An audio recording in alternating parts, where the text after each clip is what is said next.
Already got somebody in here. Who we got? Come on in. I guess you're already here. You noticed that we're not in the forge. We're not out in Smithy, are we? What's going on with Ting Ting? Well, folks, it's been a bad day, bad night kind of thing. I'll tell you all about it when some more folks roll in here. As you can see, there's a forge sitting on the bench, upside down. This to be new KO wool. You'd be correct in assuming that. Yeah. It's one of them things. What's up, Hans, Billy, Finnear, John? What's up, guys? Hey, Pops. Bob, David. Nope, just on time.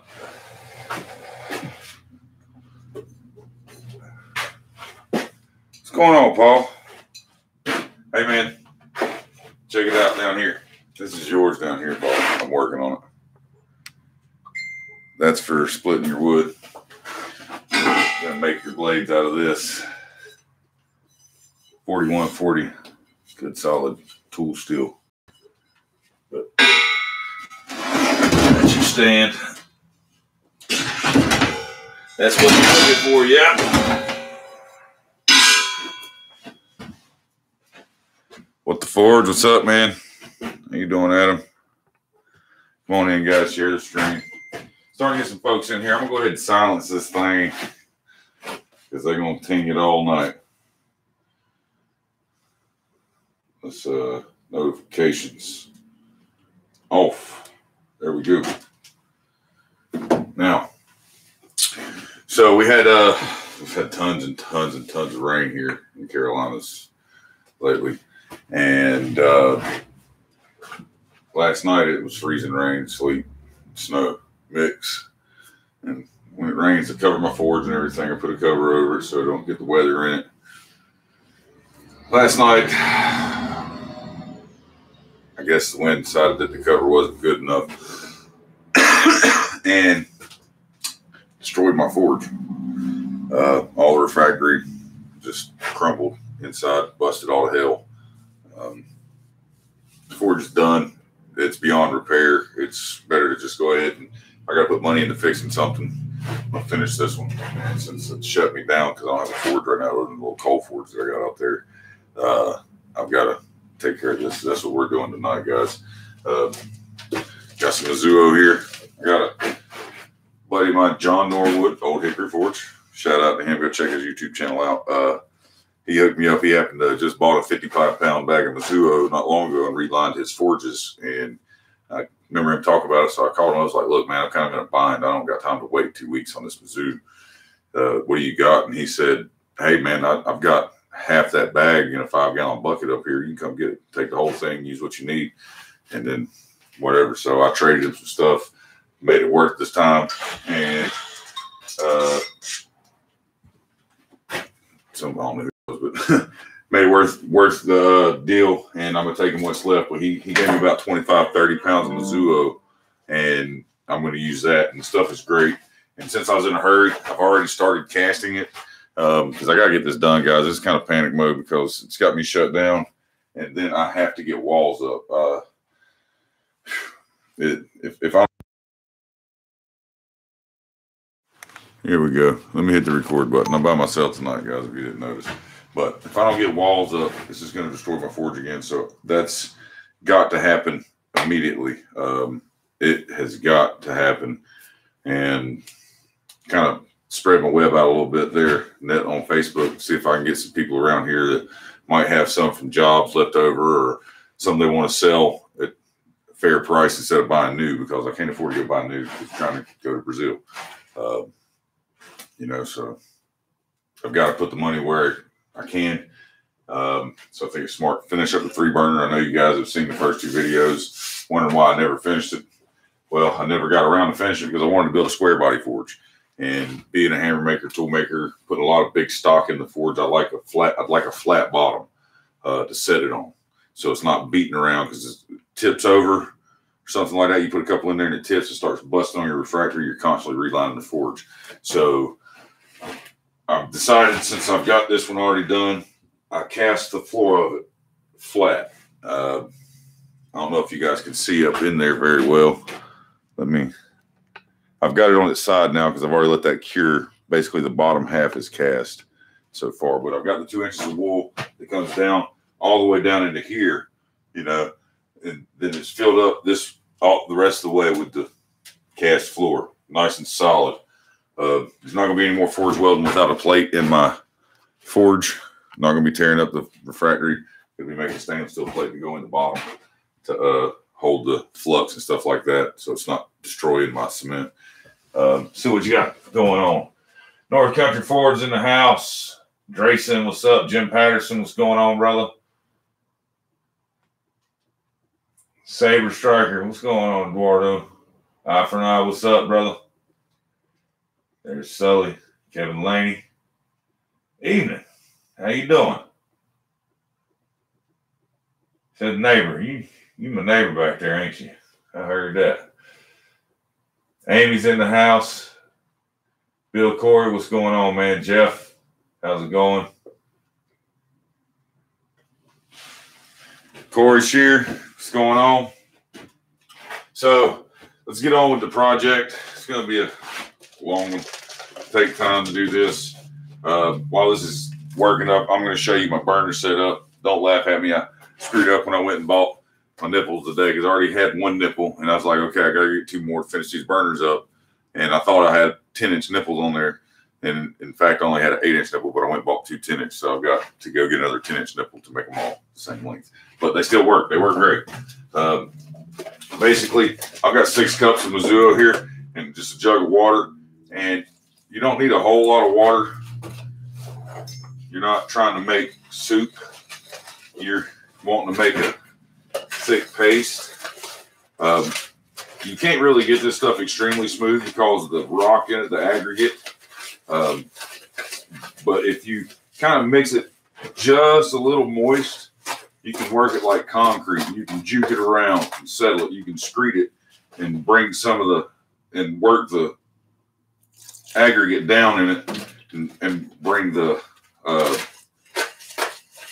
cement, I should say, to the top, okay, and smooth it out. So you just gotta be gentle with it. It doesn't really like to stick to the K-wool, even with rigidizer. I did some research on that. John had told me he's never used rigidizer because it doesn't help it to stick to it. And the way this stuff is, since it doesn't stick to it very well, it doesn't tear your wool up very much when you're putting it on because it's not grabbing it and pulling it apart as you're spreading it. Kind of like Satanite or green cast wood, something with a smoother consistency that really bonds well.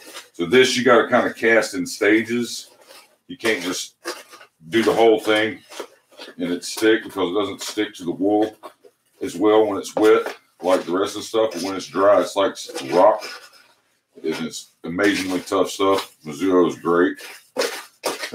I just really am grateful that John had some on hand and wasn't using it and was kind enough to hook a brother up with it. You want to make sure you tip it, get all the powder off the bottom because you're not trying to really soak and saturate this stuff, so it's not going to soak all the way to the bottom. You got to get down there with your stir stick and really mix it up. Yeah, it was a bad morning this morning too, guys. You know, really bummed out because it shut me down. This right here effectively shut me down till this forge is done. And then it's like, you know, I don't have the money to put the walls up yet. And what am I going to do? Put another forge out there to get destroyed? If I put this thing on wheels, I'd have to put suspension on a cart to cart it back and forth from my smithy out there to my enclosed shop every night. And it would, if I didn't, it would just jar the refractory to the point where it would just shatter, fall apart. You know what I mean? We don't want that. Let's see what we got here.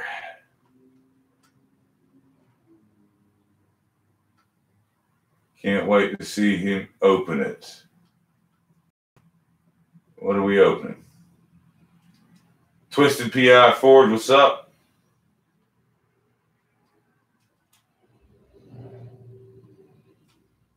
I have a package coming for the CLF crew. Uh-oh.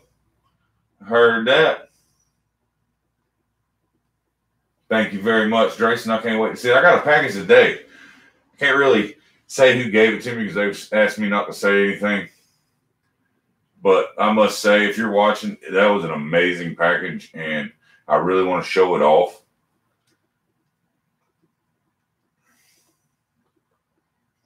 Let's see.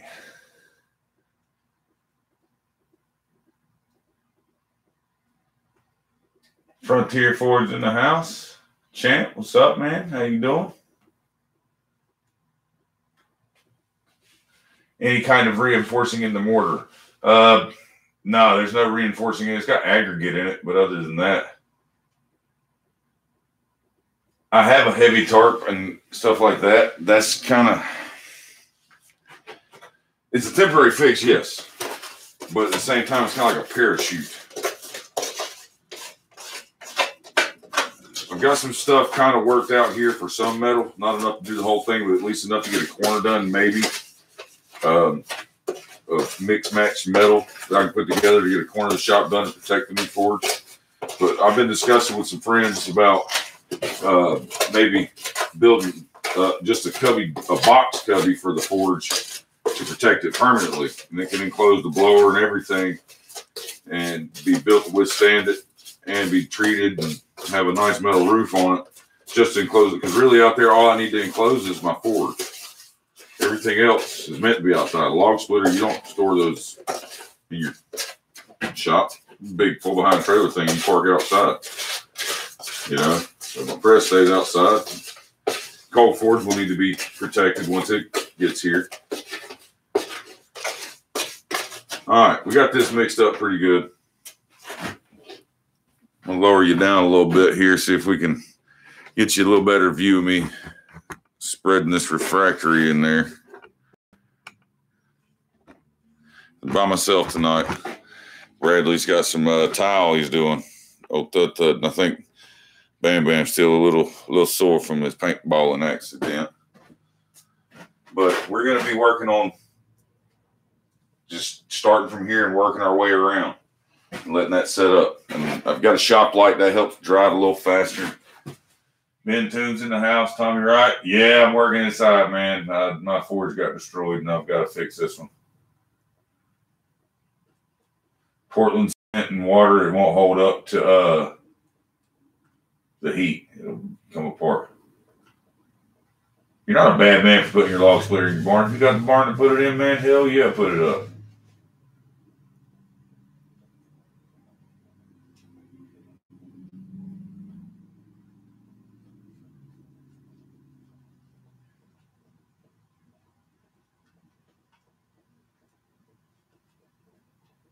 Yeah, the electric does need to be protected, Pops. If it was live electric, I'd have it protected once the box. I've got the box covered and everything, but I don't really know which way to go with the forge screwing up, the wall situation, and that. Yeah, so.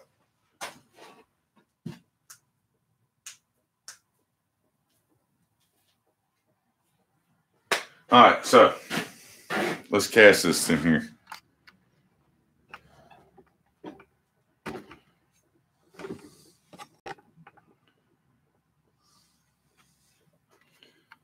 Zoom you out a little bit so I'm not totally blocking the camera. So you can kind of see what I'm doing. This stuff takes a while to set up, guys, so it's not like a race, okay? And since I'm working from my right to my left, I'll use the left hand. Let's get your hand full.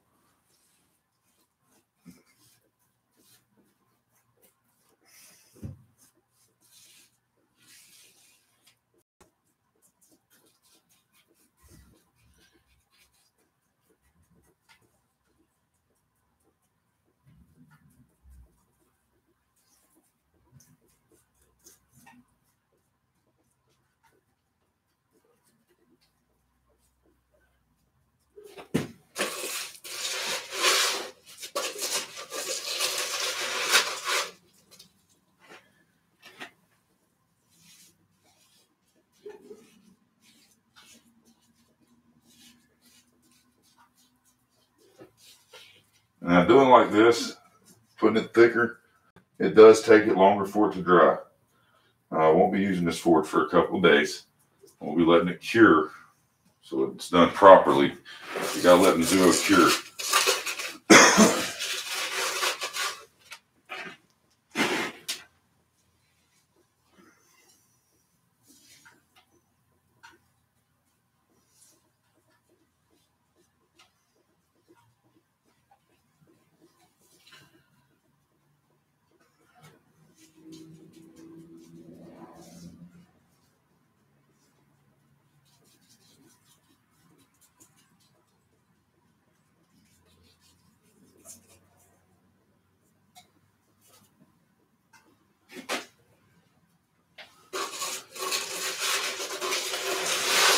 Lupe, what's going on?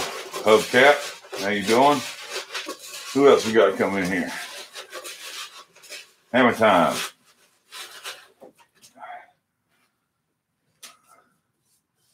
You just want to make sure you smooth it out as good as you can. Well, that stuff for corners of metal to grab on when you're moving around in the forge.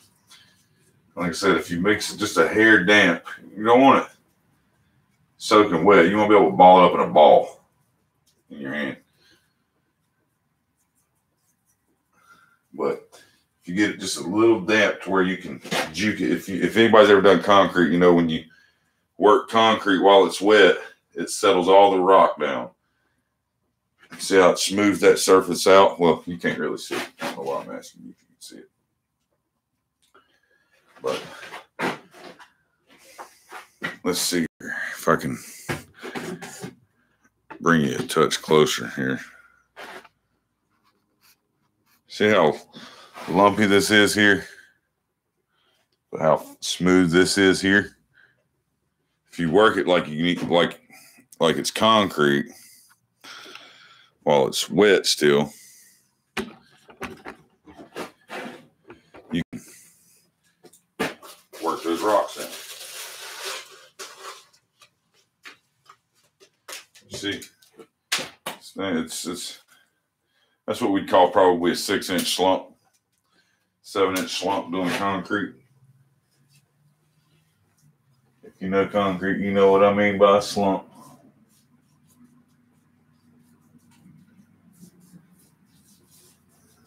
If you don't do concrete, it's basically how wet do you want your concrete. That way when it comes out, hits the ground, how far does it spread when it hits the ground? Does it spread 4 inches, 5, 6, 7?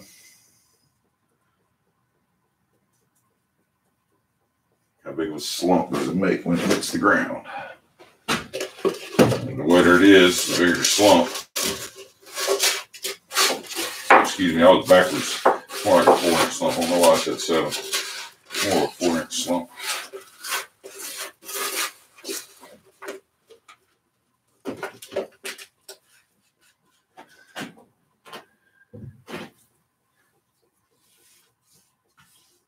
You want to put this stuff on 1/4 to 1/2 inch thick.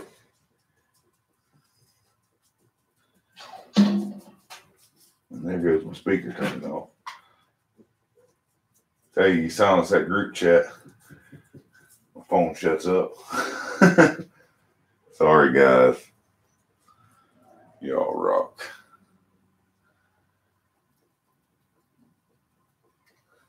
How's everybody doing tonight? I know y'all's probably wanting to see me do some forging because hell, I want to forge. I wish I could, but can't. Gotta do this. Boo-hoo.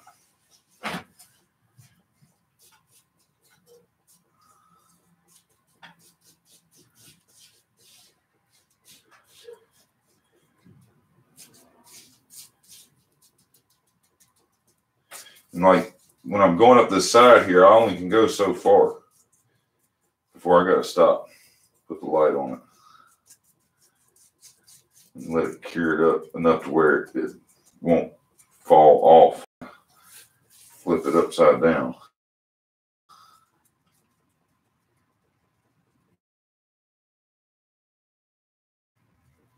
Once this is all one conglomerated piece, It all forms up like a concrete barrel. And it's hard.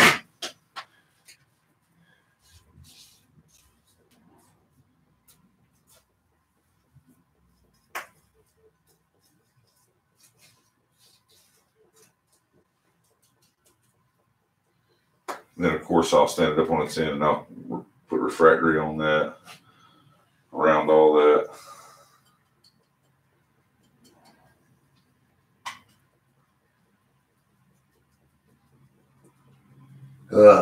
It's a lot quieter tonight, though, huh? It's not as loud. Ain't dealing with the forge screaming in your face. You know what I'm saying? You guys can turn the speakers up a little bit and actually be able to hear me. Can you hear me better tonight than normal?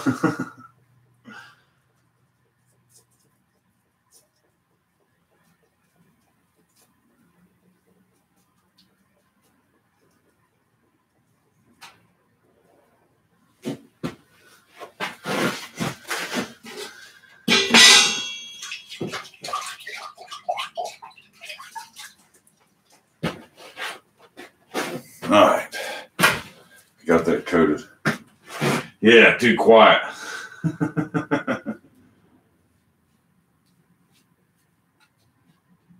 Let's see.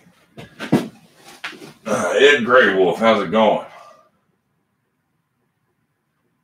Yeah. So does driving on the wrong side of the road, Hans.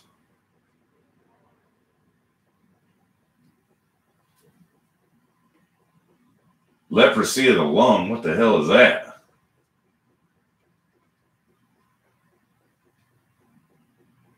I sound much better tonight. Yeah, I'm doing a lot better. I don't feel bad at all. Annoyed that my forks got destroyed.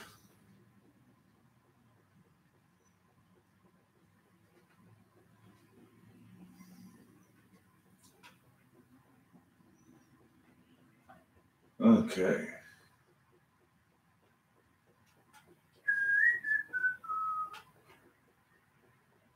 Wow, there's a lot of comments here to get back through. All right. I'm just going to come on down here to the bottom. Did it just fall apart? Yeah, y'all get off my ass. I'm a working man. Pants falls off every now and then. Y'all be picking on Ting Ting. Shit. Don't make me shave my damn beard. Give you something else to look at. It's funny looking.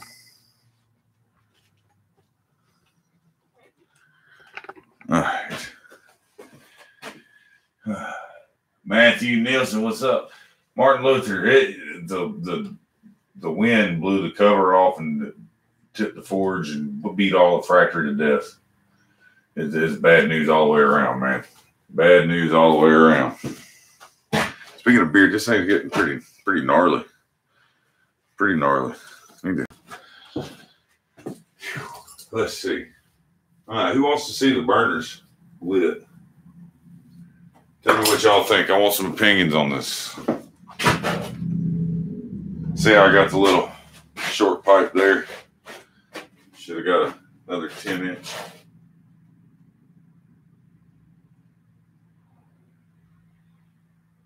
Any chance I have a tape measure? My grinder's right here. That's a good idea. As soon as I get done with this, Jeff, I will definitely measure everything on my grinder just for you, man.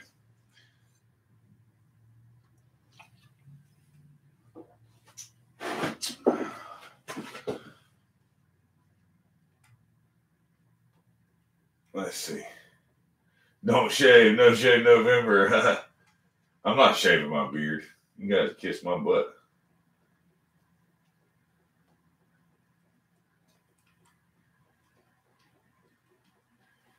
It'll be an icon one day. Somebody will make a knife handle out of my beard here one day.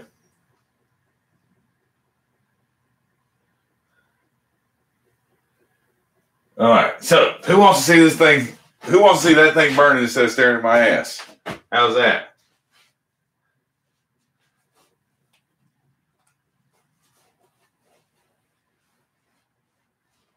All right. Forgive me for the crazy stuff I've got to do here because I have not put the chokes on the back of these burners yet. So I've got to cover these things. And the best thing I got so far to cover them is a magnet.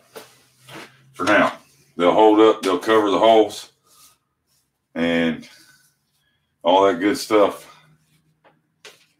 And I can slide them around and adjust them because I got the hole here in the center of the magnet. The center one, I actually screwed my center burner up. I got the MIG tip in at an angle, but it helped me out because it doesn't need a choke. It burns perfect without a choke. So with the choke wide open, soaking air, it burns perfect. I screwed up and got it at a slight angle. It's pointing towards the side of the chamber. Can I draw you a template of the plate? That would require me taking apart my grinder, so no, sorry. I'm not unbolting anything. That I would have to, yeah, I'd have to take stuff apart, and I just can't do that, man. I'm sorry. All right. Let's get this on here. Let's get it on. Hopefully this goes well. Nope. Too much air.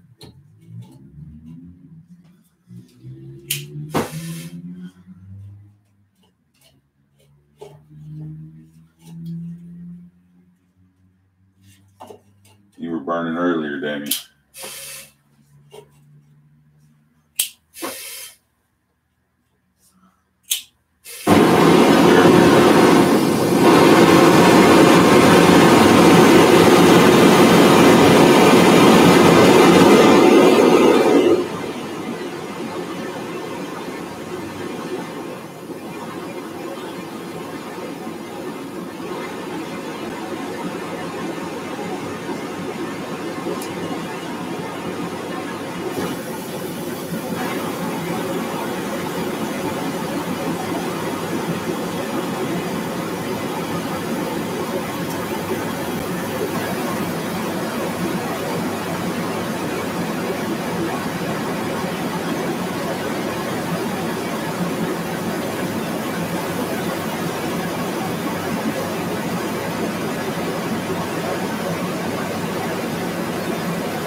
As you can see, I need to get the choke plate fixed up to where it's working properly.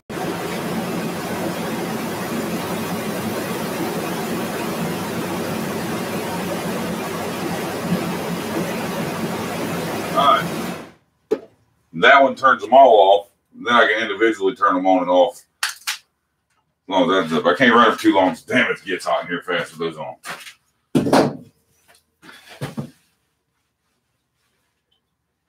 No, those are atmospheric. Those are not forced air, just atmospheric, man.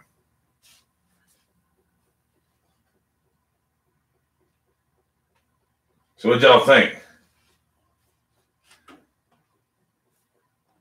Think they're burning right? Yeah, I made my own burners.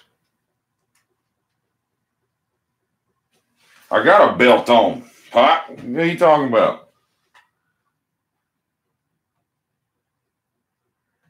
These damn thermal underwears.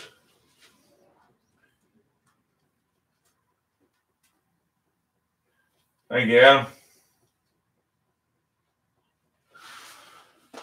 And these flares, from what I'm being told, come off. And that's how it goes. The flares come off of there when I go into the forge because the forge becomes my flare, if that makes sense. The forge makes a conical flare at the insert. No, that's Zuo.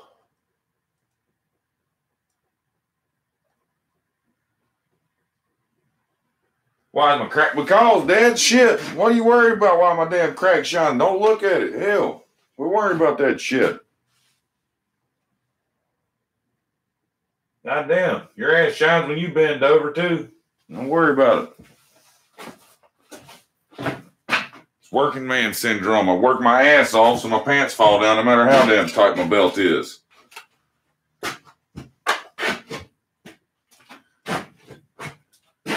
You gonna make me have gray hair, Pop. Shit.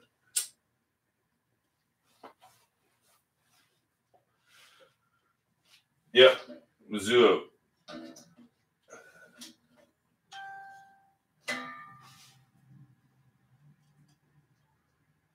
I don't know. Jeff, the burners are working good. All right, Jeff, Mr. Pender, are you in the house?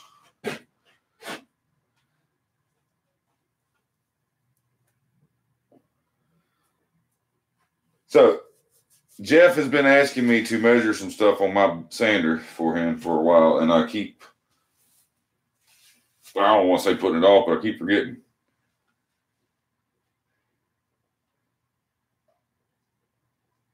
Yes, I've got 2 inches of cable all the way around in there.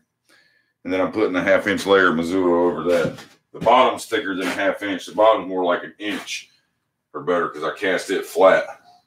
I wanted a nice flat base to set my hammers and stuff on. Uncle Buck, how's it going, sir? You guys got to go check him out for real, man. Uncle Buck's Forge, Mr. Steve over there has got amazing tools for you guys at a great price, for real. Don't take my word for it. Just go talk to the man. Swage blocks. He's got press dies. He's got power hammer blank dies. He's got V-in blocks. He's got it all. He's got striking anvils. He's got bolster plates, tool racks. He's got vice stands. And man, you ain't gonna find a better price out there, I bet you. I guarantee it.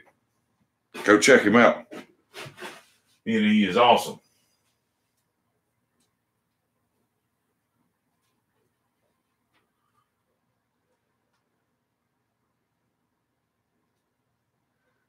Where's the website? You got to find him on Facebook. Uncle Buck's Forge. No apostrophe in Bucks. Uncle Buck's Forge. The only thing you don't have is time anymore. Thanks. No, the problem's not shipping. No, sir, it is not. His swage block shipped for what, $20, $25, Uncle Buck, in the flat rate box? Yeah. Shipping's not near as bad as you would think it is. And his prices are shipped. He tells you what the price is shipped. See, $20 shipped for whatever he's got. Everything he's got will fit in the medium flat rate box. Striking anvils. You see my striking anvil video I built? There you go. That striking anvil kit fits in the flat rate box. His swage blocks, he can put a couple of them in a flat rate box. They fit the dimensions perfectly of the flat rate box, the medium one. So go check them out. It's cheap. Or that's the large flat rate box. Excuse me. He fills up the large flat rate box.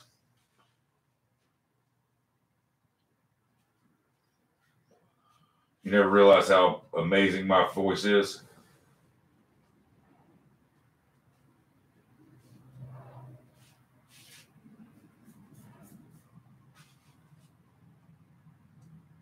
Okay.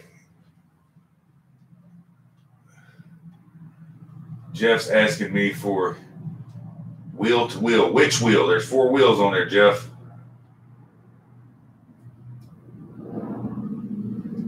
You talking about my platen up front?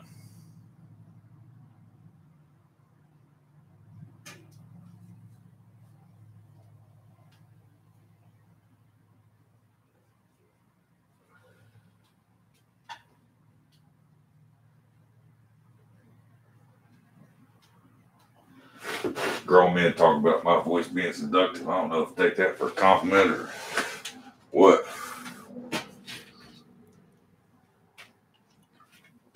All right, Jeff, I'm going to measure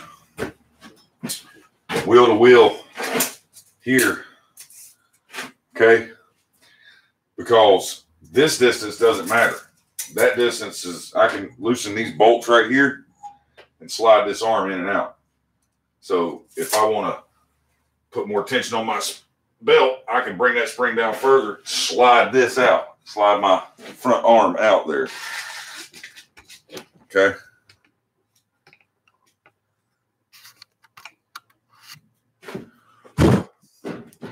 These bolts right here would loosen. I can slide that out. So this, the distance between that and that and that and that's irrelevant, because this arm right here is how you get the belt to fit 72 inches.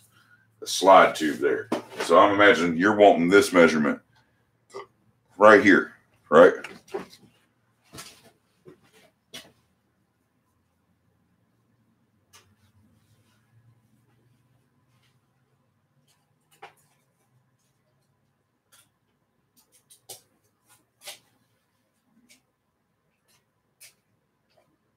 There you go, Twisted Pie Forge.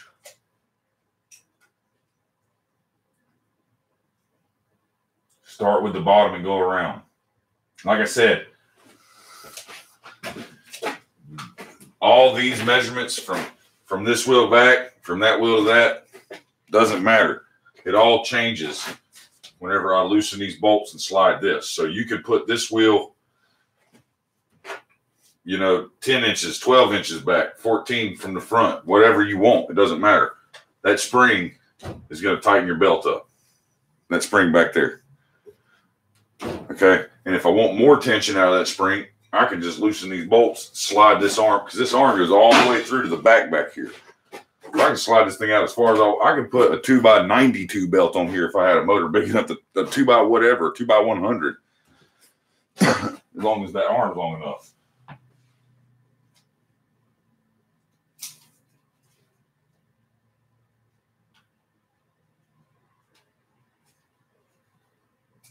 The purpose to use the longer belts, a 2x42 is really nice. With a big motor, you really can grind some steels in.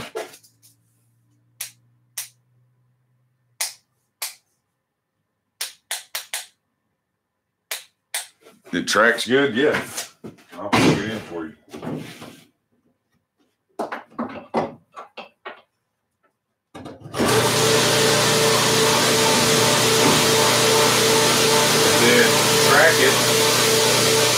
Where's my wrench at? I don't have a wrench laying right here. That's my tracking.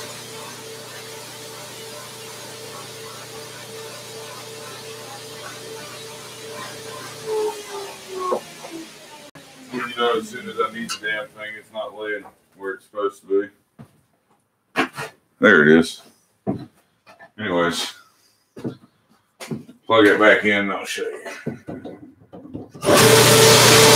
This right here is my tracking arm. I just loosen that nut and I can track my wheel left and right. You know, and then just tighten that nut back down wherever I want it. And it stays put right where I put it. Just like that. That right there is my tracking arm. That's my tracking wheel. Now I'm unplugging it and plugging it in for use right now because I burned my switch up and I got to replace that switch.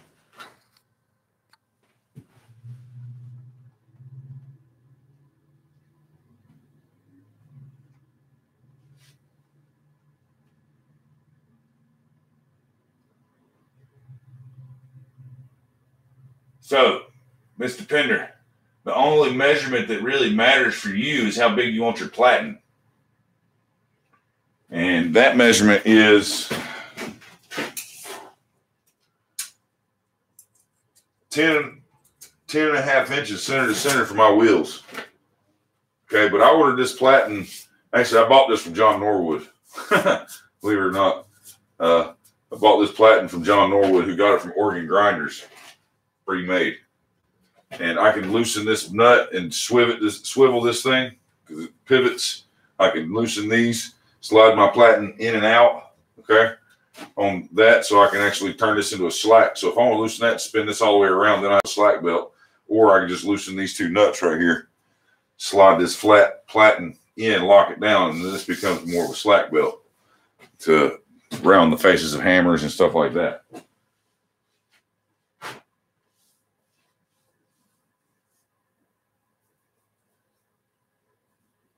That's Jason. That's why you take something and you heat a few blocks of steel up and set it on the anvil. It gets down to the single digits here, and I forge through it. Just heat up some steel while the forge is heating up. Take it out and set it on the anvil. Preheat your anvil till it's not freezing cold to the touch, and there you go. It'll work. How big's the new shop? It is 16 by 20. At 30 degrees, it takes another anvil to warm it up. Tell you, man, get down single die forge all through the winter outside. Warms it right up. It'll be done. It'll be so warm you can't sit on it. Looking for base measurements. Okay. Main tube here on mine is 18 inches long. This main tube. And that is 1.5 inch square tubing. I used an 1/8 inch wall, or 3/16 actually, I believe that is.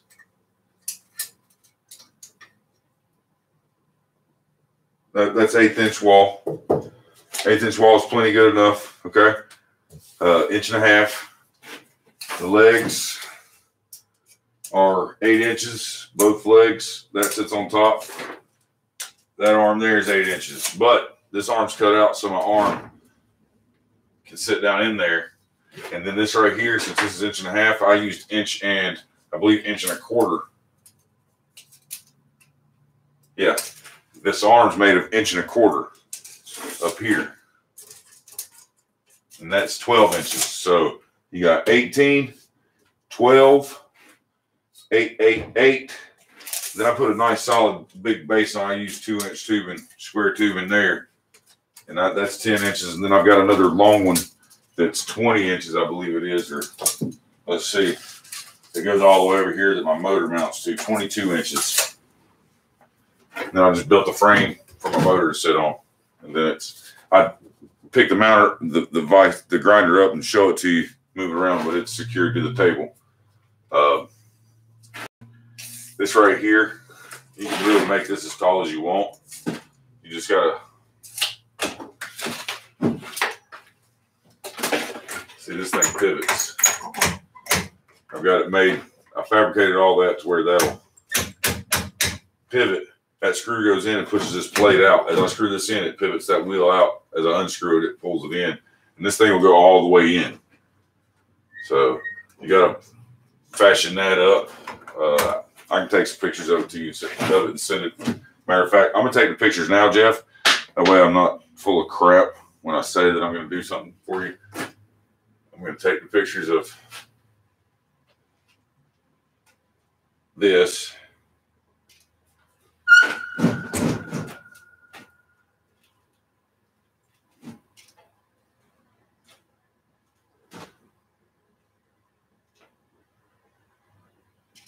There we go. That's the pictures up for you there.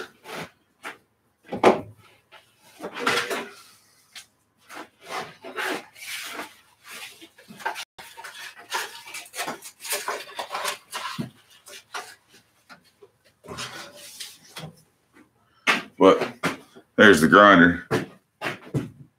$40 super chat. Is that from Heath? It is. Shepherd's Forge. You're the man.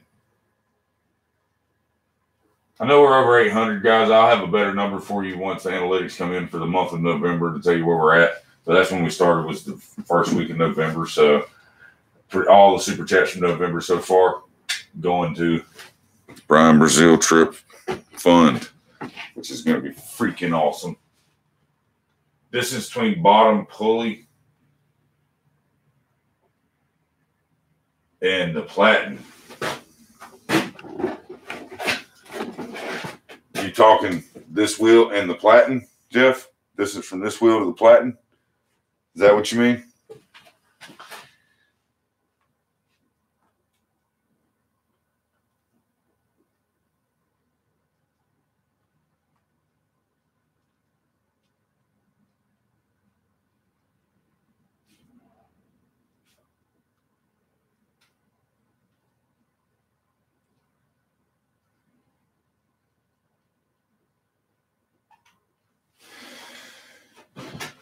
You mean the distance from this drive pulley to the platen?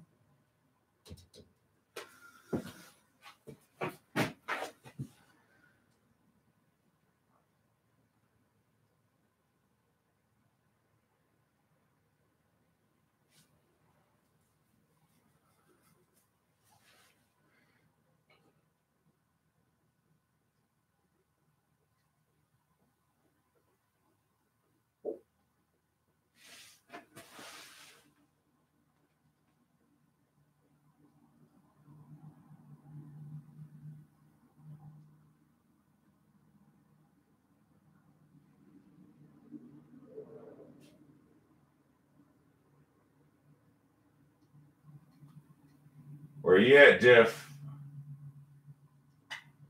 Doing this for you, man. Answer me. Off the drive. What do you mean?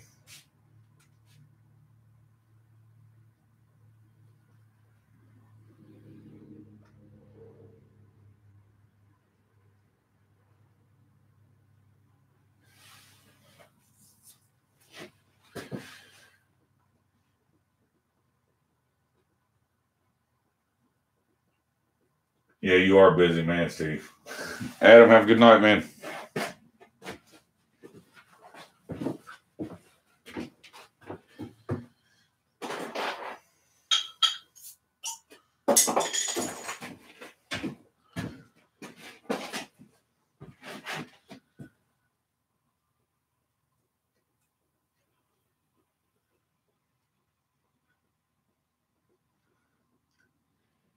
Jeff Pender, answer me, please. I know you're watching. Answer me. Jeff.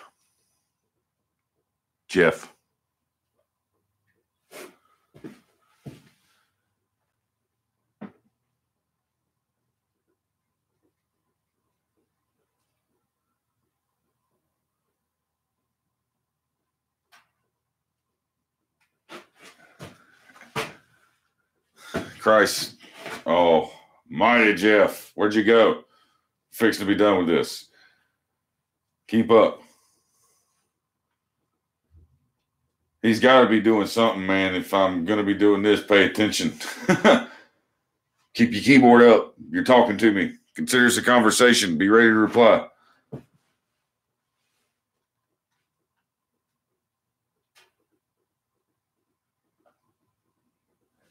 Miss Daigle, if Jeff's around you, smack him and tell him, pay attention. Ting, ting, talking to you. Shit.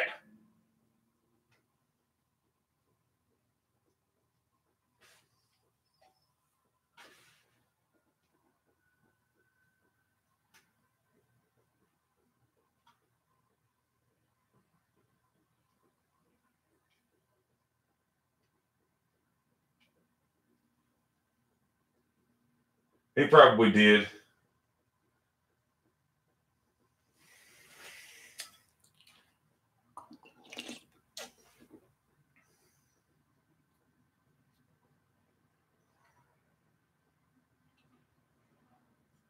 Greencast, Ivy. Greencast.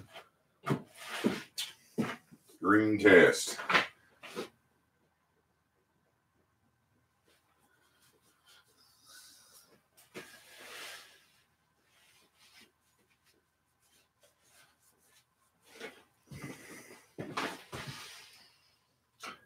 Yeah, I think Jeff got DC'd.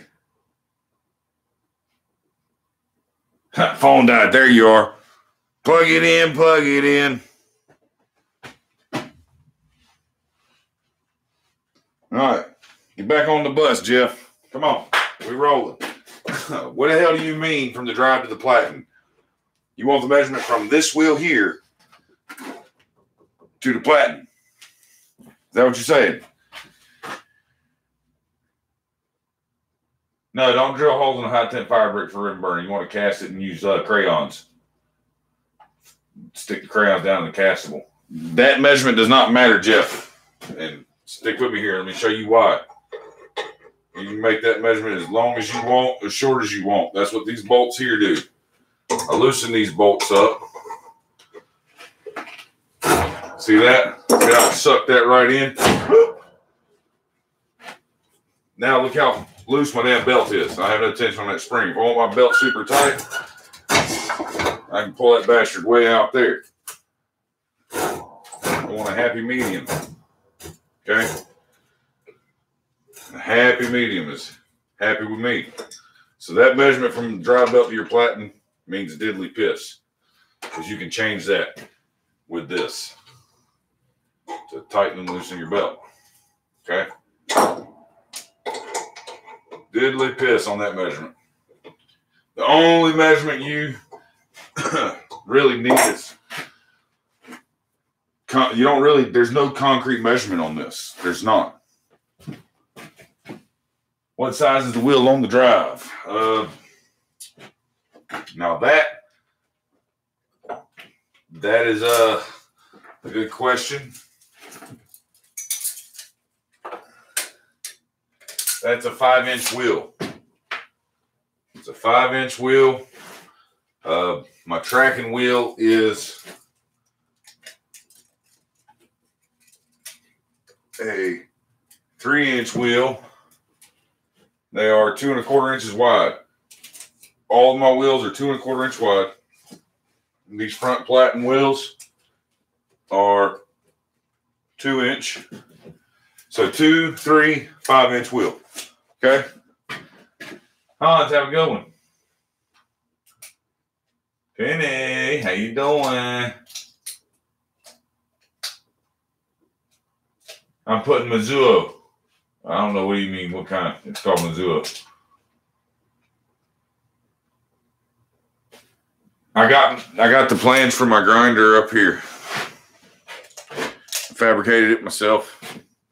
I kind of went off of something John Norwood had. I changed it a little bit, the base and everything, and the spring location, all that. Some people put hydraulic rams here for like trunk lids or what have you, or they have a bar that comes out with a hydraulic ram down to here, so it puts tension, constant pressure up. I got the plans in my head. This is, yeah. The OG stayed till 2 a.m. to watch it. That's right.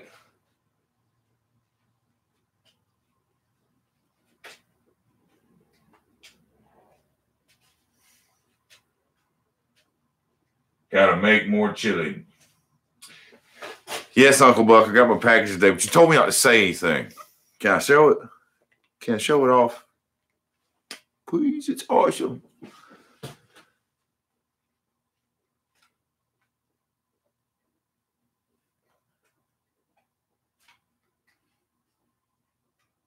All right, I'm showing it off. Guys, you guys got to see this.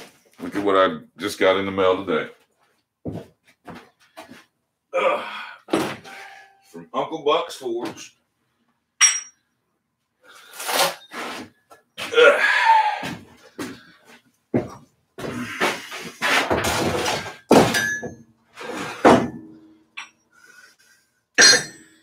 All right. New swage block. Check that out. That's only $50 for that thing. It's 2 inches thick. This thing weighs about 30 pounds, 25, 30 pounds.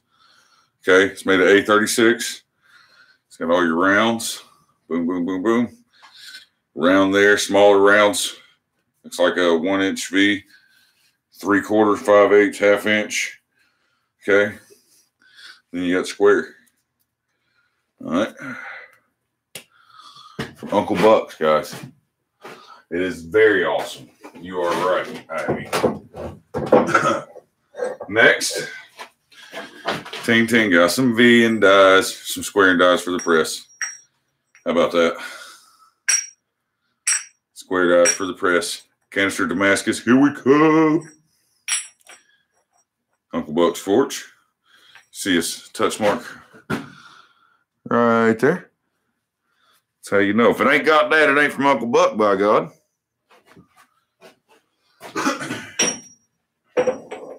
And something I've been wanting. Kind of a bolster plate of sorts. This one here, I can make flatters with this one. Yeah. That, is all different size Hardys. This is what I want to use it for making different size Hardy tools. So I can start selling Hardy tools for appropriate size anvils, things like that. Nice square bolster plate, inch thick. I'm going to make it stand for this too, guys. So this is freaking awesome.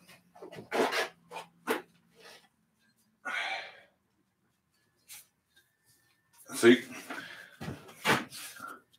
Uncle Buck's Forge. $25 for that plate, guys. How about it? Can't find that anywhere for that price, man. You really can't.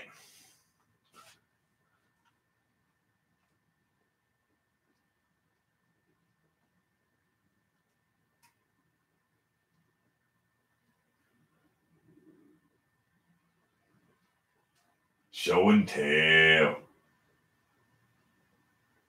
I like show and tell too, young miss.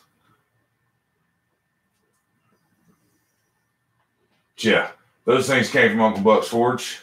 They are freaking awesome. I wish I could have put them to use today, as soon as I got them, because I wanted to make stuff, but I can't because my forge is down. It sucks. Yes, Uncle Buck is the man. Go check him out.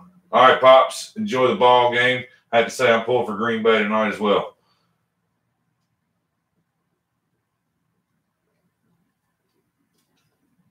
Uncle Buck, feel free to leave your link to your website or somebody that can help him out, because I think he just started his Facebook page. Or if you got a link, Steve, drop it in the chat down there for folks. No, tea's no. I'm good on tea, babe. I'm drinking Hickory Stick Stout. Check it out, Old Hickory Brewery. I thought that'd be a nice homage to John Norwood since he provided the refractory. Old Hickory.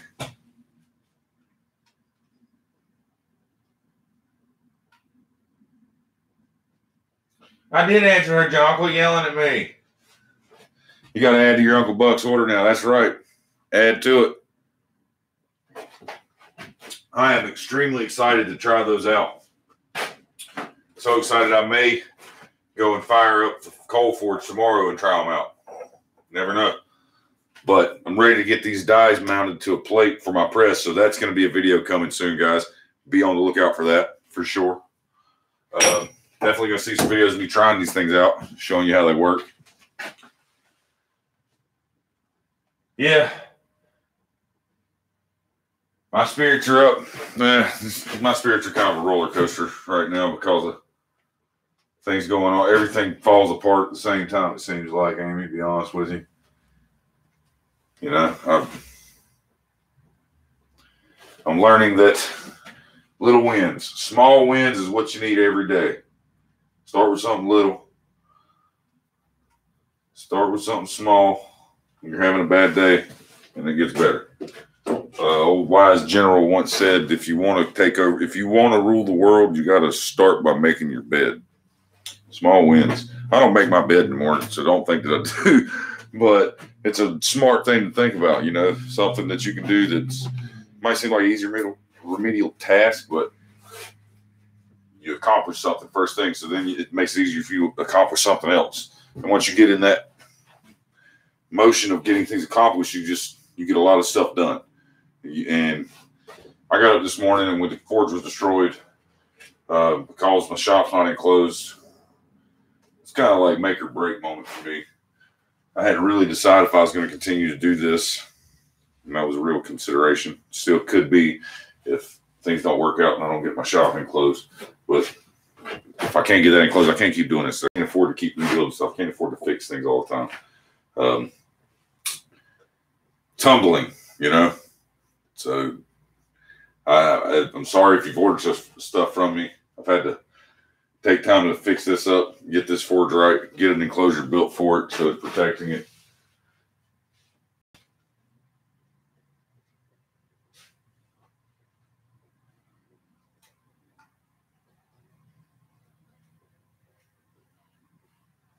Buffet, have a good one, man.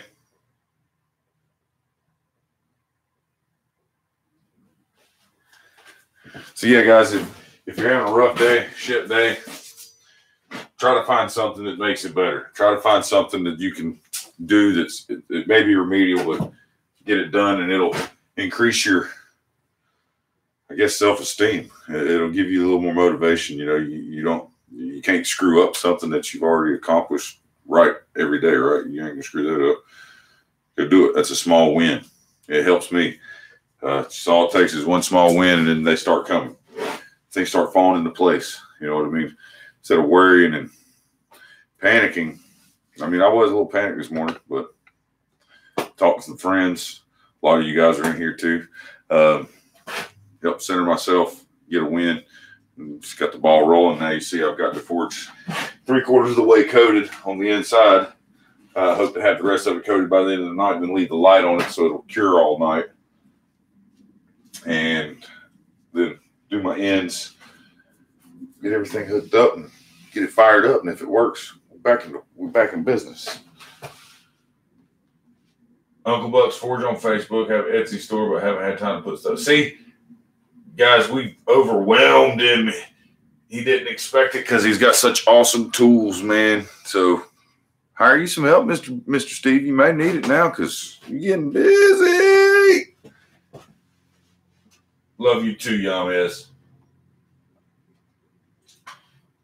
JF, fire it up.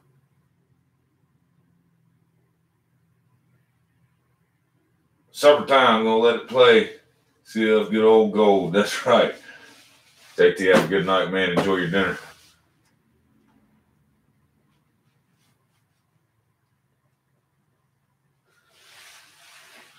So he have a swedge like mine with a spoon groove in it. Maybe he does. I'm sure he'll let you know. Okay.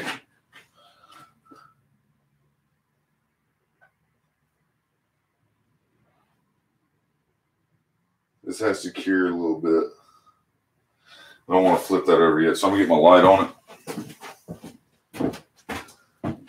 This light, it gets it good and hot, keeps it warm.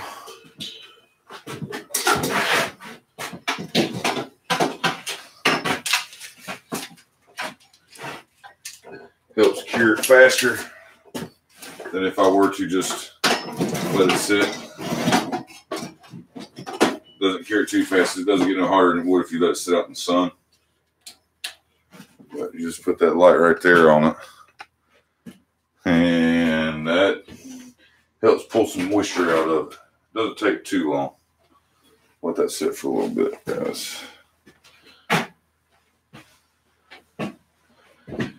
Yeah, Uncle Bug, you're right. They're cast in with those spoon depressions. He cuts his.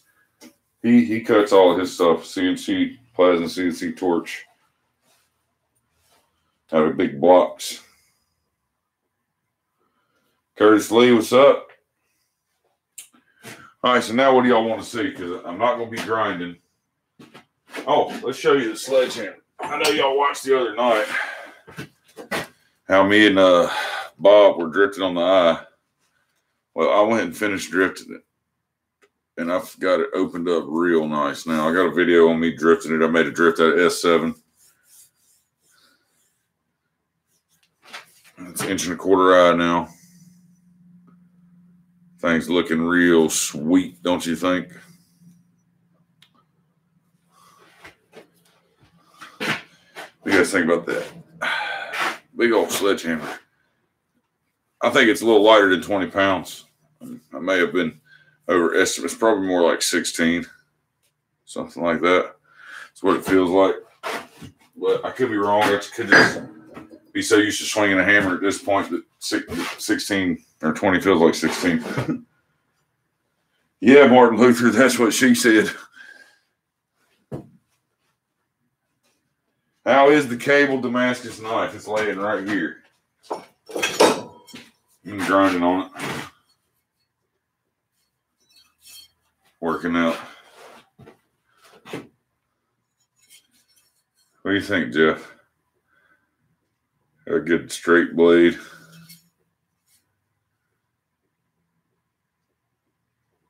Yes, sir.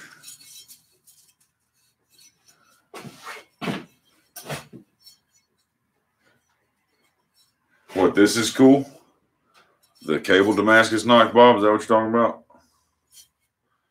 Oh, and Jeff, this thing is rock solid, brother. Am I selling? No, I'm not selling S7 anymore. My oven went down. I do not sell S7 anymore. I've taken it off the menu. Only S7 that I use is only S7 I use is for me now. Aside from the orders already filled or started, after those are done, no more S7 because it's getting extremely hard to get.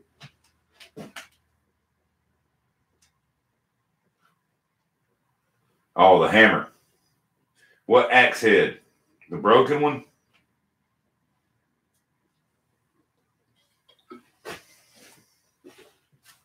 Thank you, Amy. Try to be a little comical. Can't laugh in life. What can you do, you know? Right? Got to be able to have fun, enjoy it, and don't be miserable. I'm not saying that I'm bouncing off the walls with joy every day, but I'm damn sure not nowhere near as stressed out and bummed out as I was when I was running my own business. A lot happier now. You know, shit happens, things break, but, you know,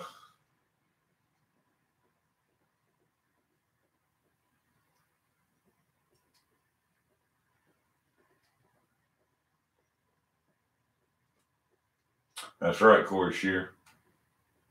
Yeah, Champ's new forging hammer. If I sell this thing, it's going to Champ. Champ Ironworks has already laid claims on this. Jeremiah over there. He actually did a lot of the work on this thing. It all started with me and Roy from Christ-Centered Ironworks. This build is what was started at Quad State. The one you saw in the video clips from the other guys' channels from Quad State. This is the hammer we were working on in the background, or the ones they were showing you. And Roy made it through the first two heats with me, punching the eye, and we didn't get far at all because it's a big hammer. It took a long time to punch this eye guy.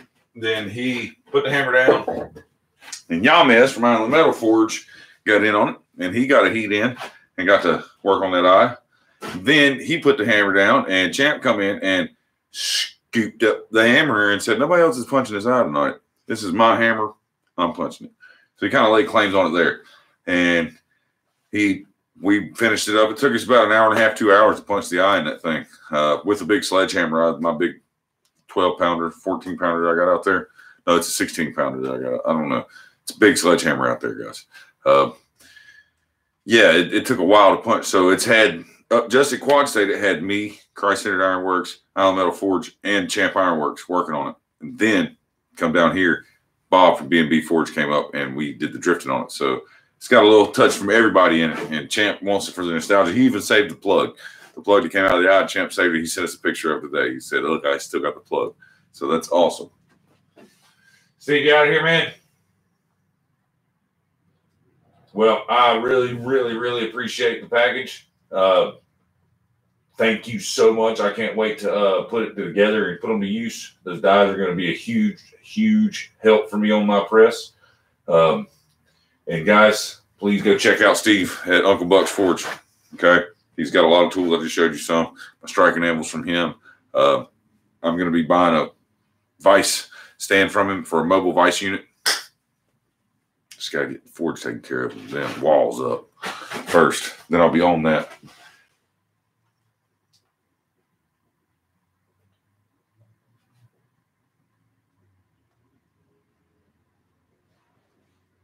Corey, is there an echo? Corey, is there an echo? Corey, is there an echo? Getting ahead, getting started, the secret, getting started, breaking your complex, overwhelming tasks into smaller, more manageable tasks. That's absolutely right. And then starting on the one with the highest priority. Absolutely. Mark Twain.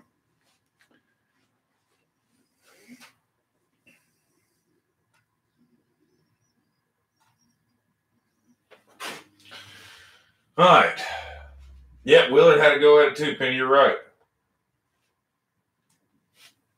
Adam Robbins, take care, brother.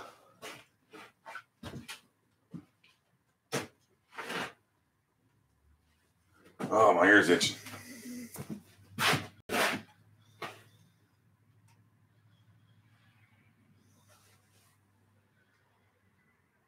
Samuel Clements. I don't know who said that.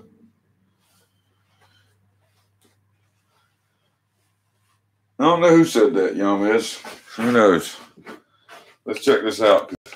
I just need this stuff dry enough to where I feel comfortable moving it. When I say dry enough, I mean no more flex in it when I push on it. So no, we're not there. So we're not going to move it just yet. Give it a little while. We used up all the refractory was in there, so always wise to do that. Get that out.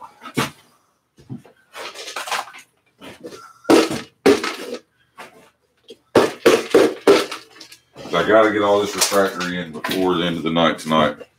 Not before the end of the live stream, but before the end of my night, because I have got to get this thing cured.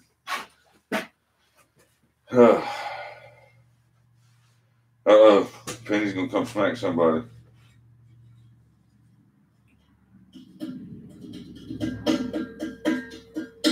No, I'm not gonna fire up the cold forge. Take too much to get all that set up out there. I just got too much to deal with here. I need to put chokes on these burners, but I can't do that with the forge up on the table.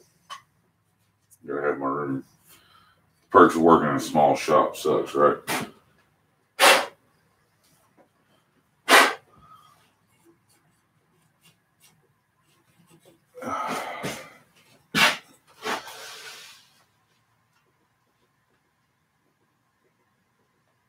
Takes you 3 days to do yours, yep.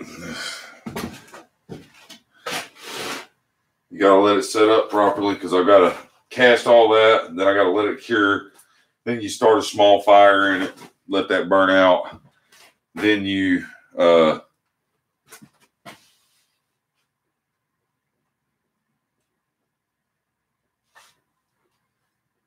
good looking honky.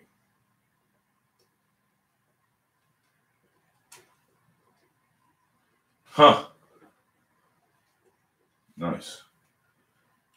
Yeah, build a small fire in the forge, let it dry or let it burn, and then it'll dry it out a little bit. Then you light your burner and run it up for a few minutes and shut it off and let it cool. And yeah.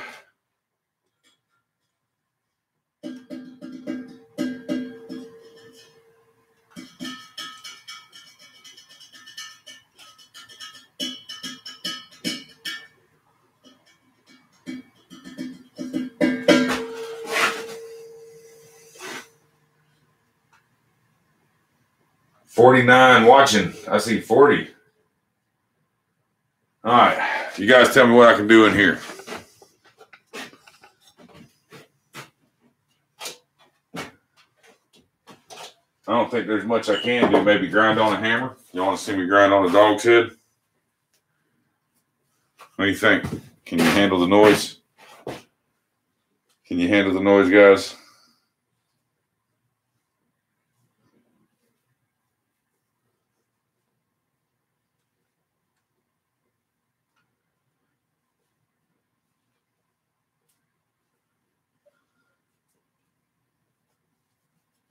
JF, you're not watching. See you later then.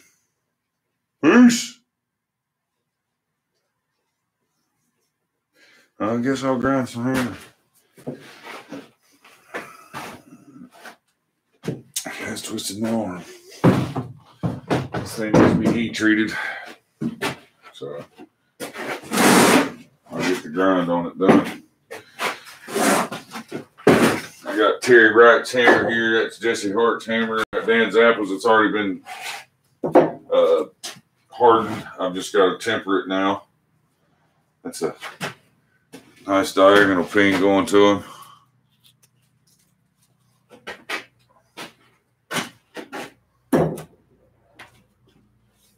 Nice dog's head here.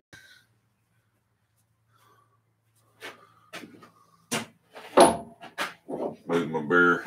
Don't want grinding dust in my beard. Yes, you can handle it. There you go. Jeff said, grind your knife. I don't like the pressure when I'm grinding knives. sucks. It's easy to screw up, but you know what? I know how to make cable Damascus. I can make it again. Here we go.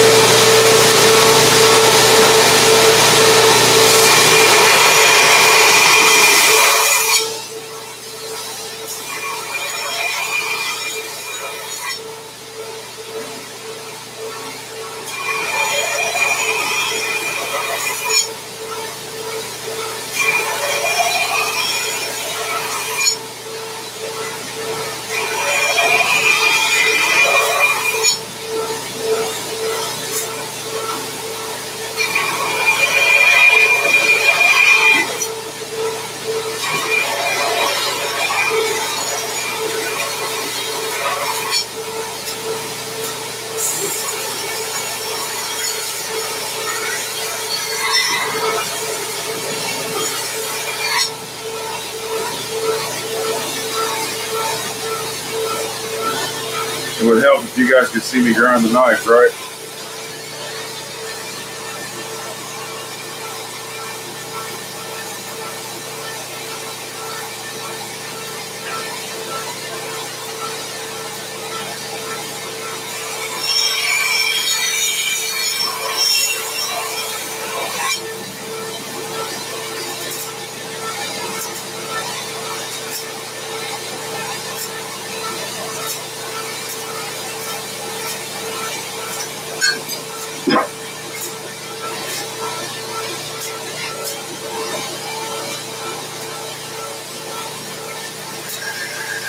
Track to the inside of the flattening.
A little warm there.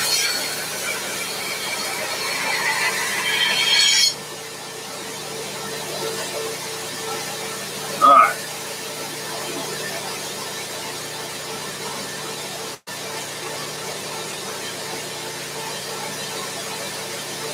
Sorry if I'm ignoring you, I'm driving. Finish out here tonight.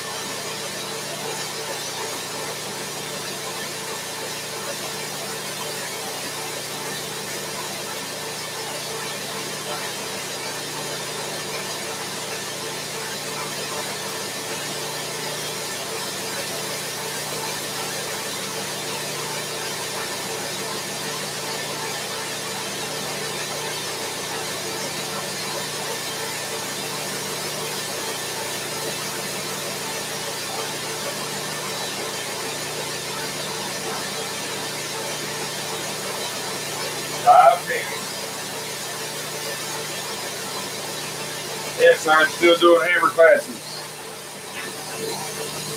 Once my forge is back up, of course.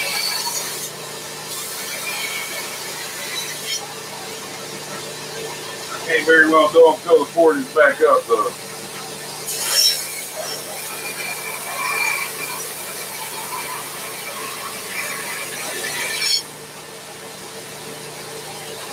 Yeah, Pebbles.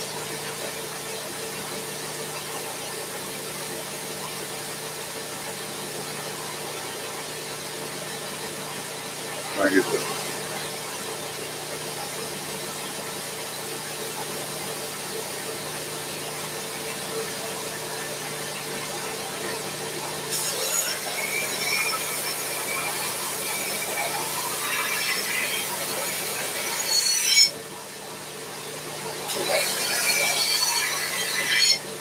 I should be back forging by the end of the week, hopefully. Well, by Saturday anyways. Maybe.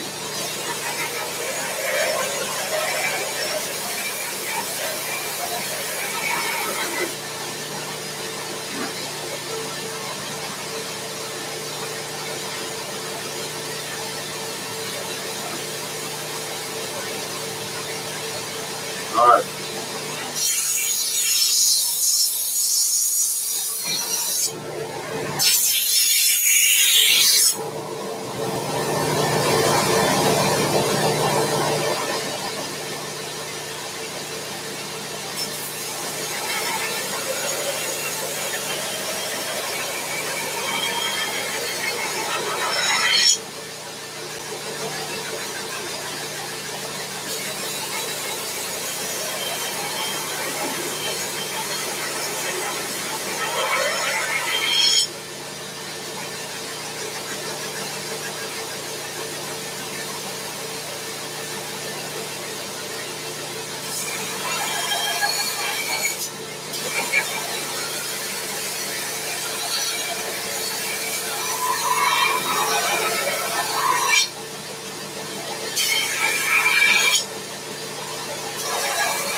Jeff, what do you think?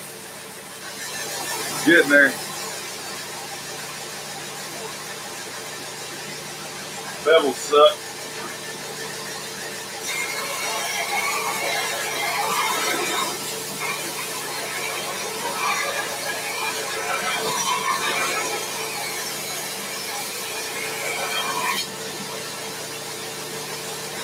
Cleans up a little bit there.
take the meat off of it. Got a little bit.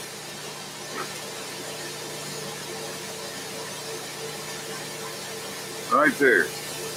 Now it's getting, that piece is getting smaller, and it definitely doesn't go all the way through. You see, it's superficial, but I want it gone.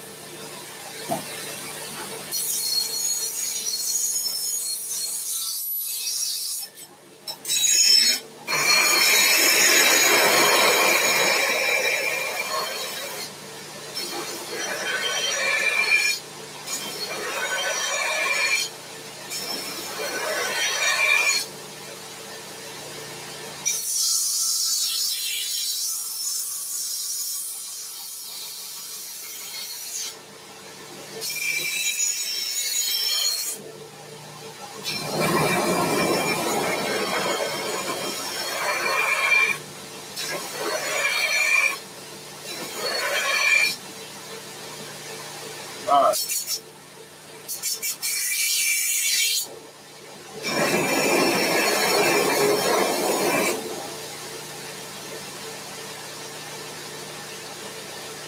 Oh, super. All right, good to see that.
Right now, I'm just chasing the bevel back. It's going to go full flat on it.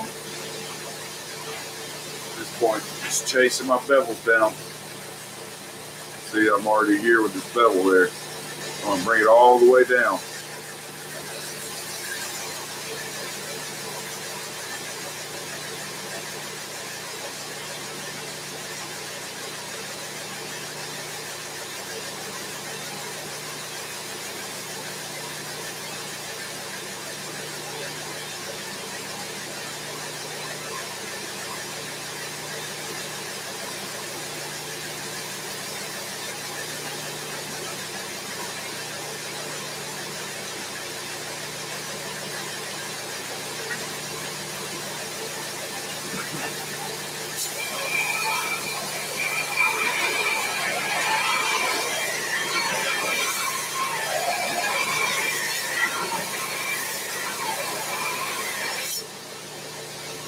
Getting closer.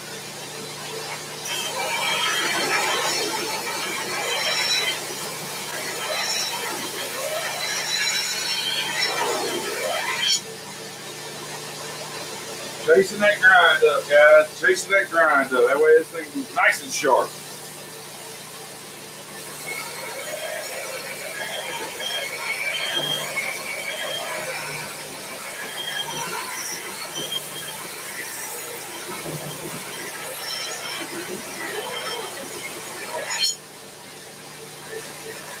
See where we are now? I'm already there.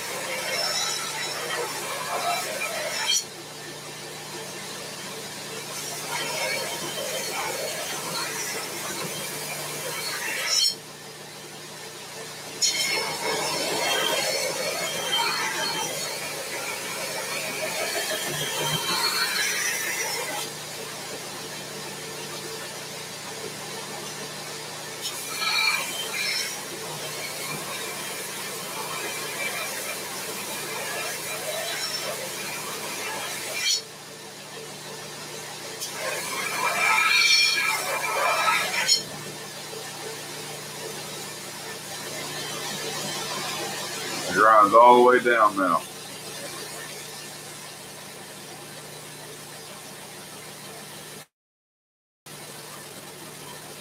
All right. Rob, you made it home, brother.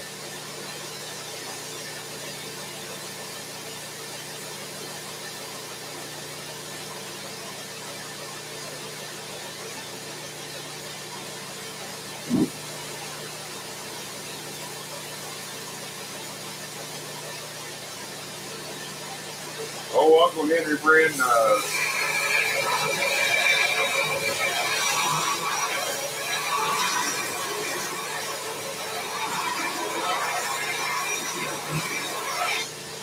they were some big knives, weren't they?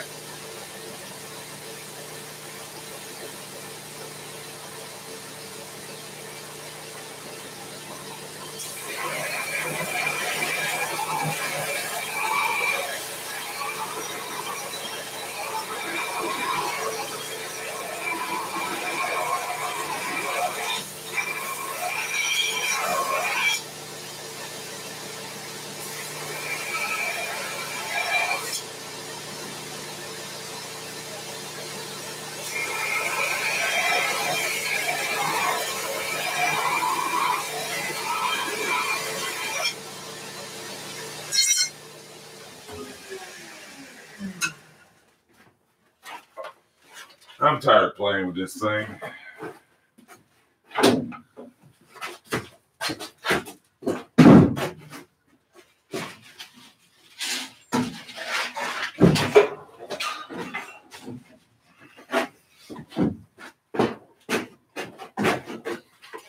Let's put a freshen on there. What do you think? For this, I need my glasses. If I can find them. If they're not all the way in here. I wonder. There we go. Goggles on.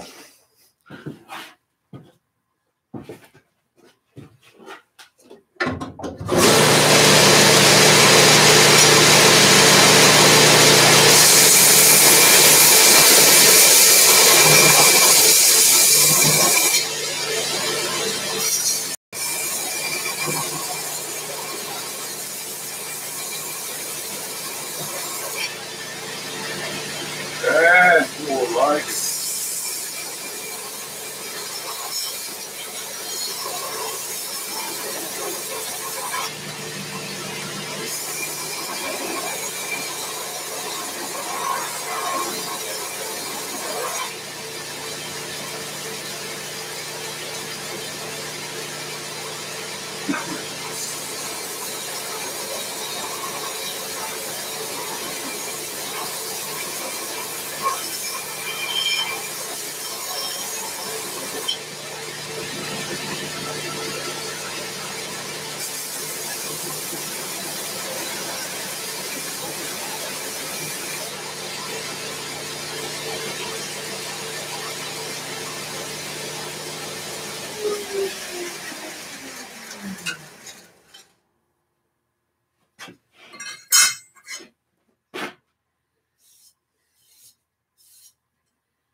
All right.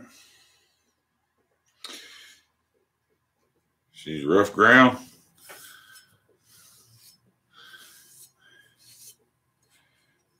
Ready for hardening. I'll come back and clean it up. I might file this transition right here a little bit more because my handle's going to stop right there. This is my ricasso area here. Choil, so to speak, what do you want to call it? So once this is out of the way, I will drill my tang holes and get it hardened.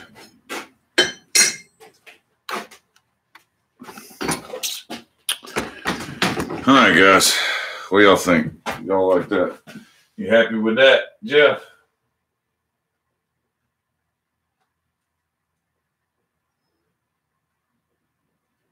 That's awesome, Matt. Hell yeah. Bacon quesadilla.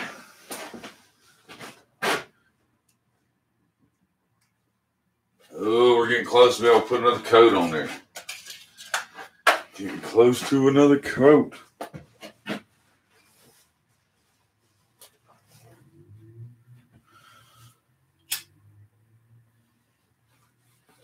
Who you calling a tang hole? Kiss my tang hole. Spencer, you were asking about hammer classes before I started grinding, man. What were you asking? Are you interested in one? What's up?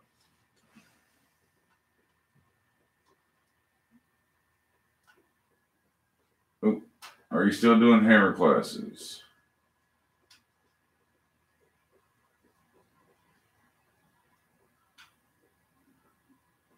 How thick is the spine of the knife? It's probably about 3/16 thick. Kind of handle I can put it on. I was thinking about putting some I got a few different things up there in mind. I'm not quite certain yet, to be honest with you.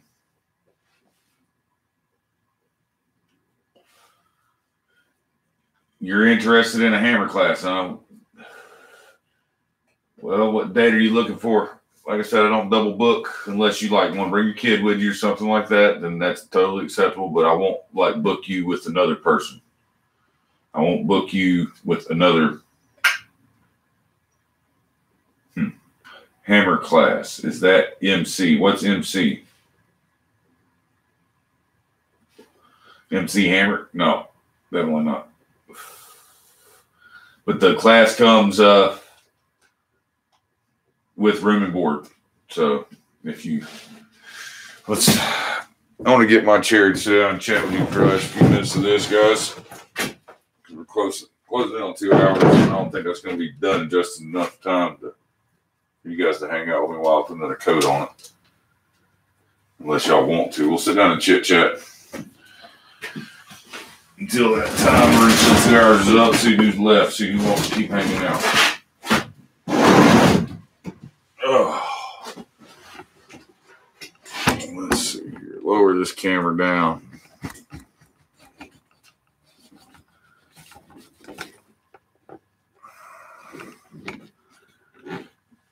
There we go.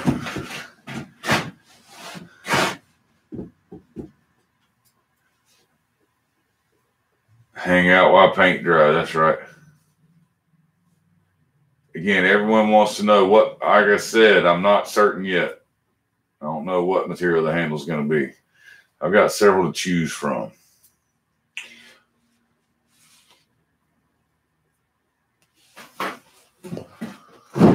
Let's see. Let me look up here some stuff.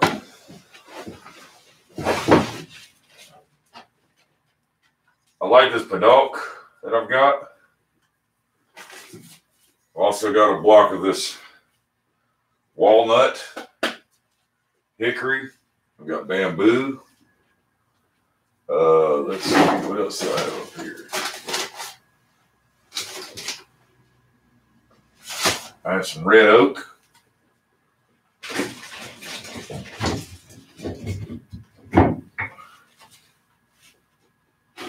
I can always go and get other exotics. I've got cherry. I've got bird's eye maple. I've got spalted maple. I've got, that's all out in the trailer. I don't feel like going to get it. Yeah, sorry. I'm doing them before and after. I want to use them to hang, I want to use them to help save up if somebody would fill a class.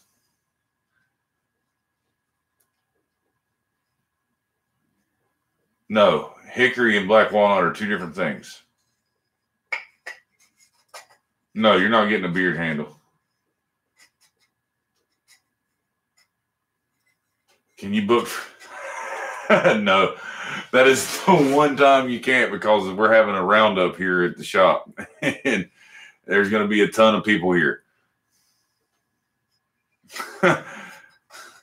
There's going to be a ton of the guys in the chat's already going to be here. There's probably about 15 or 20 people already here that weekend from the 27th.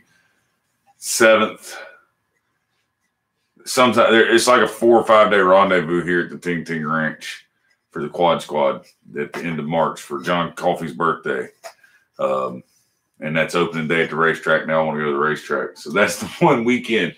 Damn, man. Imagine that. The one weekend that you can't get is the one you ask for. That sucks. I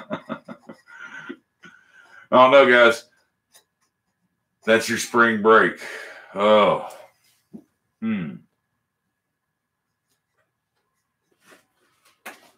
Let's see. Guys, what's the actual date of the... Where's my phone at? Anybody seen my phone? Where did I lay it?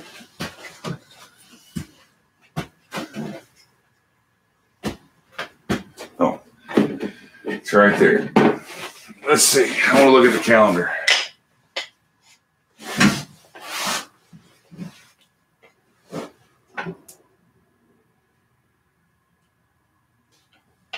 You want the Paddock? I like that red tinge to it, man. They're stabilized and ready to go.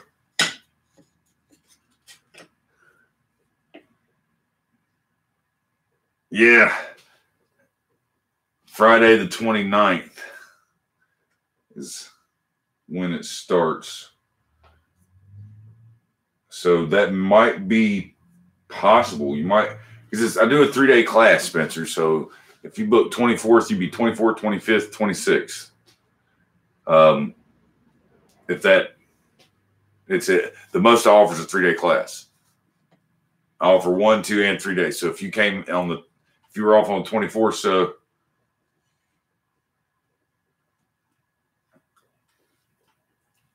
I can make that work. We can make it work because they're going to be showing up on probably the 28th.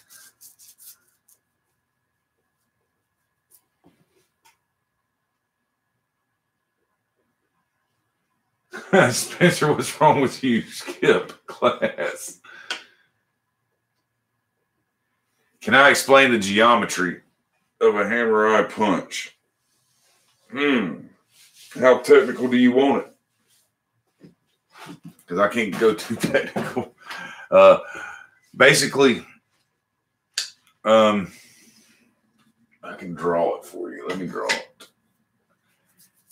You need a gradual enough taper to where it's pushing the eye open as well as punching at the same time. Okay, you don't want a straight punch like that.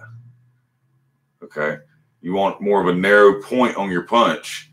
I'd say 1/2 inch wide, 5/8 inch wide by 1/4 inch thick. You know, 1/4 inch thick, but you want it just under.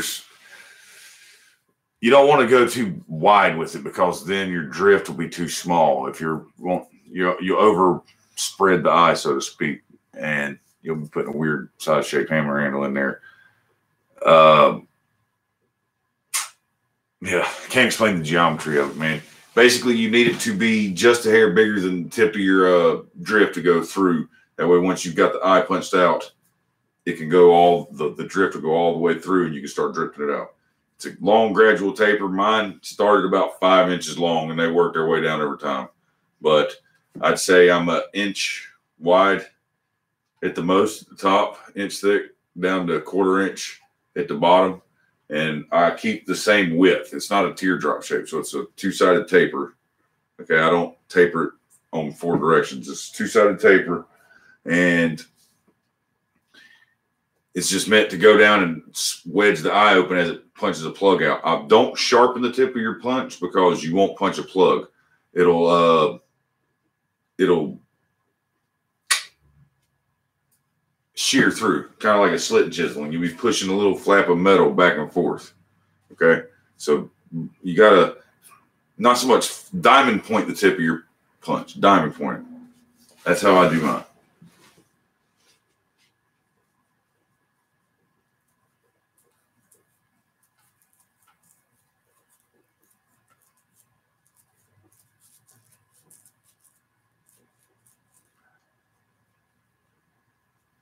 There you go, Jimmy. Yeah, Spencer, man, we can work out the 24th to the 27th or 28th, 25th to the 28th, 24th, 27th. I only do 3-day classes. So if that works for you, that works for me, man. We can go ahead and book it. Well, tentatively, because you got to have to pay for it before you come, obviously. That way you secure your date. And you said you're still saving for that. But I will mark it down on my calendar if folks try to book it, and I won't let them book it until we start getting close to there. And I need dates. If you haven't paid for it by then I'll have to sell the date. But, yeah, I can definitely do the 24th to the 28th or 27th or the 25th to the 28th. Oh, Ben, if you're coming to Quad State, I haven't really told all of you this yet, but I'm sure all of you know who Daniel Moss is. He is a very skilled blacksmith over in the UK, and he has approached me. He's coming to Quad State next year if we can get it worked out, and he wants me to help him give a hammer making class, help him teach the class, help him set it up because he's over there. And what he's wanting to do is me and him teach a class. We only charge enough for the class to cover his expense coming out here, material of the class, and then 15% more on top of it to give the coffee something, John Coffee and his wife something. We're going to be doing it at the Coffee Ranch or the Coffee Grounds. I love that name. But he's wanting to book it up, and I think he's wanting to do 8 people per day. So we can do up to 24 people in this class, 3 days of it. And I think each day we'll do 8 people, and that'll start to finish a hammer. And it'll be, you work in teams, you work with a partner, striking. Each of you, you're making 2 hammers essentially, with one for you, one for your partner that you're working with. So we need 4 teams of 2 each day. 4 striking anvils or 4 anvils, 4 forges, and we'll give you the class. And all you do is you pay up front when you come to take the class. And if you can you're coming to Quad State, you're more than welcome to come to Quad State and hang out. But if you ain't taking the class, once the class starts, it's kind of like we're going to be off limits, unavailable to anybody. You're not going to be able to come and work in. You can sit around and watch, but you're not going to be making a hammer with us unless you provide your own material and you set up a camera and spy from the other side of the Coffee Grounds. But, yeah, we're wanting to book the class to help cover the cost of Dan Moss coming out here. And we're trying to get him set up as a demonstrator for SOFA for next year. But that's definitely something we're going to be doing. Go check him out. He's Daniel Moss. He's a blacksmith in the UK. He does a lot of videos. He names his series, Trust Me, I'm a Blacksmith. He's very good, about my age, and he's wanting me to help teach a hammer class with him. So I'm kind of honored by that for sure. I'm definitely honored. I'm kind of taken back, but he would recognize me, to help him. So I really do appreciate the opportunity to do that with him. And I think it'd benefit a lot of you guys that are planning to come to Quad State. You've got up until next year to save up. And the class is going to be cheap. All we're going to be doing is charging enough. We're going to take depending on if we do the 3 days, that'd be 24 slots and break 24 slots. See how much it would cost if 24 people paid in, or break down the cost of his travel and expenses divided by 24. And that's how much the hammer class is going to be. He's not trying to make a profit. He doesn't want to take any money home. He just, and I'm not either, just a tip for the coffees for letting us do that there. I think it'd be awesome. And it's a great way it's a 1-day class for you. It's not going to be a 3-day unless you pay for 3 days and you get to make 3 hammers. But it's a 1-day class while we were there. It's going to be 8 hours all the way through. We're not going to leave to go to the fairgrounds. So this probably will happen prior to Quad State. Like a lot of people show up for Quad State on Tuesdays, Monday, Tuesday, Wednesday, Thursday. Quad State doesn't start till Friday and goes till Sunday. A lot of people make a week out of it. So if we do these classes, it'll probably be like Monday, Tuesday, Wednesday, or Tuesday, Wednesday, Thursday, or something like that. You know what I mean? So that could be something pretty cool to do.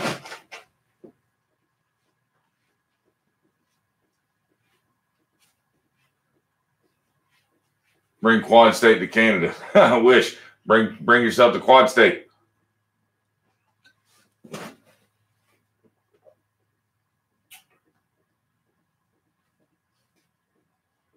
So Spencer, what do you think about?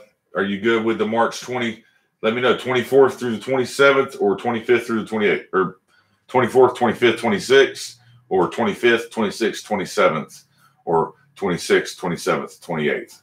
You got those 3 selections. Which one do you want? Type it in there, and I will put it on the calendar. And you do remember the pricing of it, right? I told everybody the pricing, so you are aware that the 3-day class is $900. Yes, you're aware.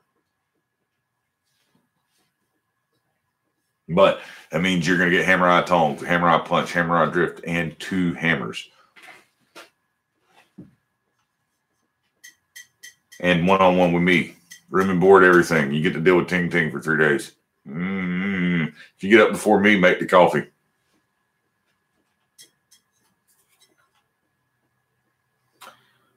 Jeff, go get a passport. I don't think it's hard, is it? I can go to the post office and get mine.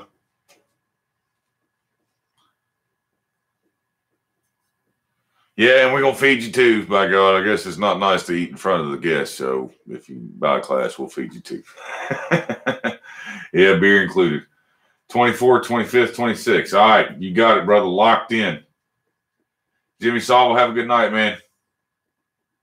800 saved up, man. You're close. Another 100 bones, and you got it paid for, man. You'll be on your way. We'll lock your date in, and if you or 700, whatever. But will you be flying or driving in? Because if you're flying, I'll pick you up from the airport, drop you off at the airport, or are you driving in? You just let me know. If you need a ride from the airport, got you covered, man. You'll be one of the family for 3 days. Get good home cooked meals 3 times a day. Yep. It's worth it. It's worth it.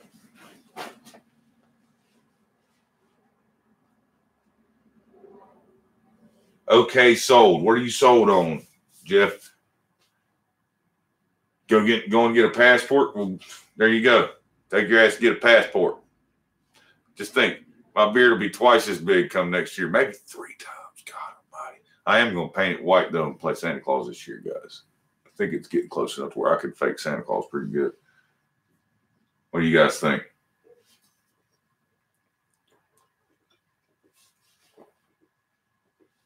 Let's check this out. Uh-oh. Who wants to hang around long enough for me to put another coat of refractor, another layer of refractor? You guys up for that? Dan doesn't know I am going to be setting all that up. He's just got to let me know what his travel is going to cost so I can do the rest. I am going to do the tinsel thing, but I'm talking about my kids, man. Santa Claus don't come sneaking through the house with them jingle bells and his beards and glitter. What's wrong with y'all? I'm going to do both.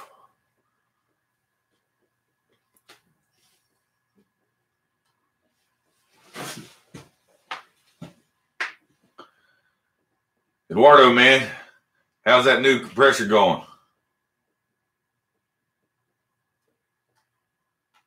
Okay, Spencer, you just let me know, brother.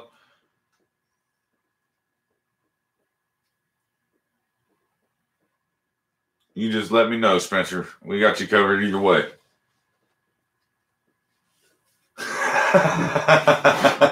Bob says, eat your weed. My hammer's not a small hammer, Spencer.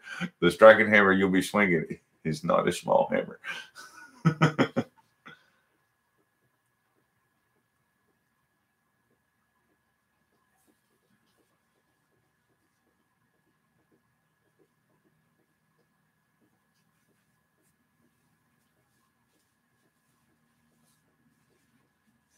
Yeah, there you go. Costs $1,100 to fly Penny over.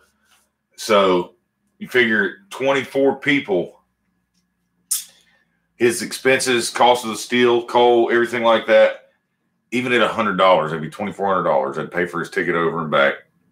And then we want to make enough to cover the materials and give the coffee something for us hosting that at his place.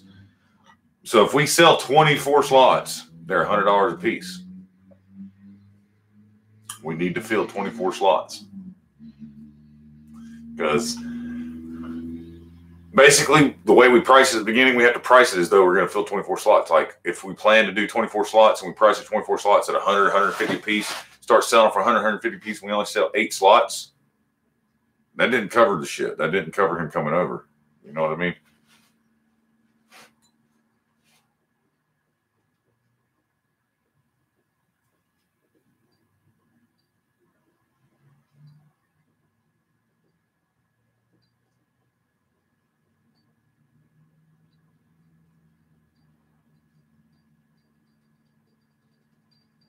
Okay, so we got Yamez in. I know a lot of the quads. I know we probably got at least a dozen of the slots filled between the quad squad and some of you guys in here.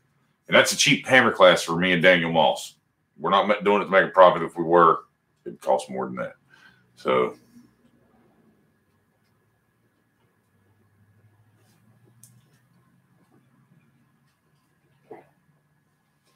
"3 days with me." Yeah.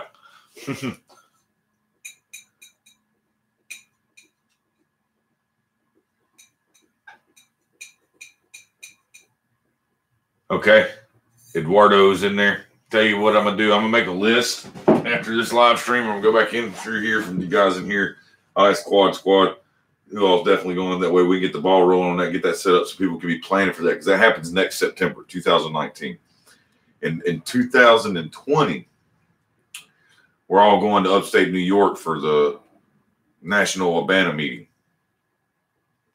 Abana 2020. That's going to be the big one. They do it every other year. It's going to be a big one. Mark Asbury is going to be a demonstrator there. You're going to be there to see that.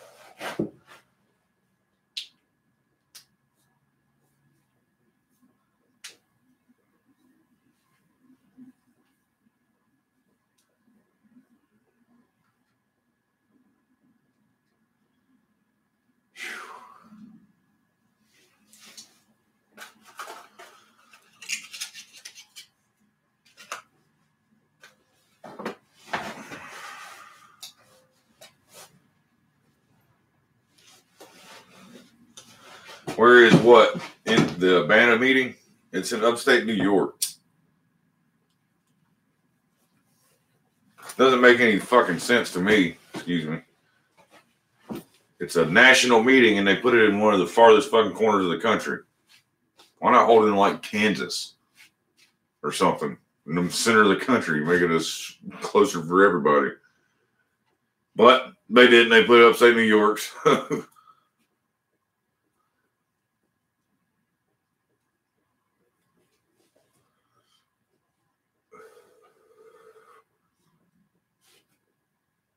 All right, guys. So, got that 40 from Heath tonight. That puts us close to 900, but remember, YouTube takes his cut. So, we are right on the 2-hour mark. That's the update on the where we're at for going to Brazil. So, again, thank you all for the support, for hanging out with me. About to run out of time on the camera. It's been at 2 hours. This has got to cure just a little bit longer. And then I'm going to be putting the third and final coat on it. So wish me luck, guys, because I'm not stopping until it's done. All right, Packers is winning.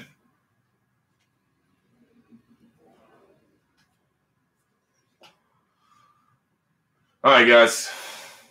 Take care. Ting Ting loves you. You guys rock. And not bad. Almost 1,000 in 2.5 weeks. Close to 1,000 or 900 raised, minus their cut, obviously. So we're getting there. For those of you who want to donate, if you don't want to do super chat, you can always send it to PayPal. At least they don't take a cut in PayPal like they do in super chats. That's countylineforge@gmail.com if you want to send something to PayPal.